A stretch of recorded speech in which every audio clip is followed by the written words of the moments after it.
السلام علیکم ورحمۃ اللہ وبرکاتہ۔ امید ہے آپ سبھی حضرات خیر و عافیت سے ہوں گے۔ معزز ناظرین، روزے کی فرضیت کے لیے جو شریعت نے کرائیٹیریا بنایا ہے، شرائط رکھے ہیں کہ کن لوگوں پر روزہ رکھنا ضروری ہے، ان میں سب سے پہلی شرط یہ ہے کہ روزہ جن لوگوں پر رکھنا ضروری ہے وہ بالغ ہوں، یعنی نابالغ پر روزہ رکھنا ضروری نہیں ہے۔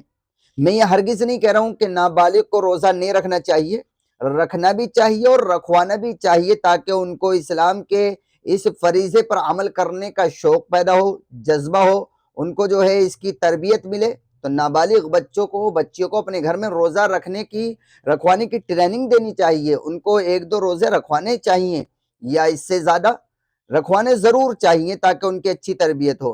لیکن ضروری جو ہے روزہ رکھنا وہ ہے بالغ کے لیے، یعنی بالغ جو مسلمان ہیں، یعنی بالغ جو بھی ہے اس کے اوپر روزہ رکھنا ضروری ہے۔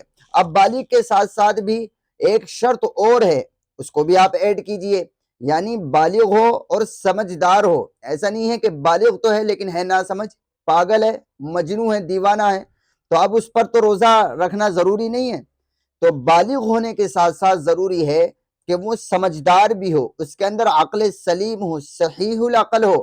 اگر بالغ ہونے کے ساتھ ساتھ سمجھدار ہے، عقل والا ہے، صحیح فہم اور شعور رکھتا ہے، تو اس کے اوپر روزہ رکھنا فرض ہے اور ضروری ہے اس کے لیے روزہ رکھنا، الا ہے کہ اس کو کوئی مجبوری ہو۔ تو اگر کوئی ایسی شرعی مجبوری ہے، شرعی عذر ہے جس کی وجہ سے وہ روزہ نہیں رکھ سکتا ہے، اس کو روزہ رکھنے میں دشواری آ رہی ہے، تو وہ اپنی اس مجبوری پریشانی کو سامنے رکھ کر اپنی مسجد کے امام یا اپنے محلے کے کسی عالم سے، کسی عالم دین سے مسئلہ پوچھ لے اور ان سے معلوم کر لے کہ مجھے یہ دقت ہے کہ شریعت مجھے اس پریشانی، اس عذر میں روزہ نہ رکھنے کی اجازت دیتی ہے یا نہیں۔